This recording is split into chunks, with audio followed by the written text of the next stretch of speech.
लोकसभा चुनाव में हैट्रिक का मौका गंवाने के बाद अब बीजेपी के सामने 6 विधानसभा उपचुनाव की बड़ी चुनौती आने वाली है।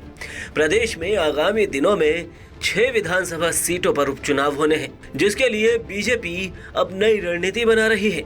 माना जा रहा है कि इस बार 6 सीटों पर सिर्फ नेताओं के कहने पर टिकट नहीं दिए जाएंगे। इन उपचुनावों का परिणाम का असर सरकार पर पड़ सकता है, इसलिए बीजेपी का केंद्रीय नेतृत्व भी पूरी तरह से अलर्ट है। राज्य इकाई के अलावा केंद्रीय टीम भी इस पर काम कर रही है। दरअसल 6 सीटों पर उपचुनाव होने हैं, उनमें से एक बीजेपी के पास थी, वहीं बाकी 5 सीटें कांग्रेस और उनके गठबंधन के पास थी। इसलिए अब अगर इन 5 में से बीजेपी 2 पर भी जीत पाती है तो ये एक बड़ी जीत मानी जाएगी। दौसा, झुंझुनू और देवली उनियारा पायलट के गढ़ वाली सीटें मानी जाती है, जबकि खीवसर सीट हनुमान बेनीवाल का गढ़ है, तो वहीं 84 सीट आदिवासी बेल्ट में आती है। और फिलहाल यहाँ राजकुमार रोध का कोई सानी नहीं है। इन सभी सीटों के विधायक अब सांसद बन चुके हैं, इसलिए इन सभी सीटों पर जातिगत नेताओं को भेजकर भाजपा फीडबैक ले रही है। इस कड़ी में दौसा और देवली उनियारा सीट पर गुर्जर वोटर्स का मूड जानने के लिए दक्षिणी दिल्ली से सांसद रामवीर सिंह बिधूड़ी को भेजा गया है। ये वो विधानसभा सीटें हैं जहां पर बीजेपी विधानसभा चुनाव और लोकसभा दोनों ही हार गई थी। इसलिए इन सीटों पर भाजपा जीतने के लिए सभी पहलुओं पर काम कर रही है।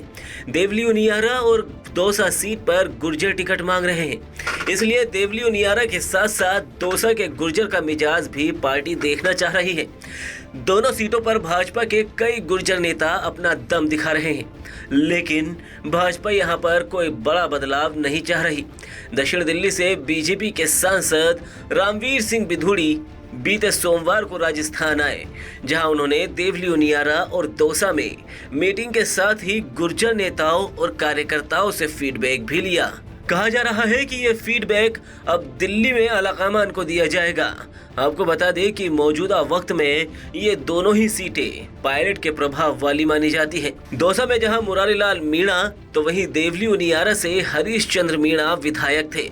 इन दोनों की ही गिनती पायलट के सबसे खास नेताओं में होती है। बीजेपी ने 2023 के विधानसभा चुनाव से पहले भी टोंक में प्रभारी के तौर पर रमेश बिधूड़ी की तैनाती की थी। उस वक्त रमेश बिधूड़ी साउथ दिल्ली से बीजेपी के सांसद थे और संसद में बीएसपी सांसद दानिश अली को अपशब्द कहने के चलते वो सुर्खियों में थे। खैर, उस वक्त बीजेपी को बिधूड़ी को टोंक भेजना कोई खास काम नहीं आया। बीजेपी ने 2024 के चुनाव में साउथ दिल्ली से रमेश बिधूड़ी की जगह रामवीर बिधूड़ी को मौका दिया और अब दौसा और उनियारा के उपचुनाव के लिए आए रामवीर सिंह बिधूड़ी के फीडबैक का क्या असर होगा और बीजेपी किन चेहरों को अपना उम्मीदवार बनाएगी, ये देखना बेहद दिलचस्प होगा।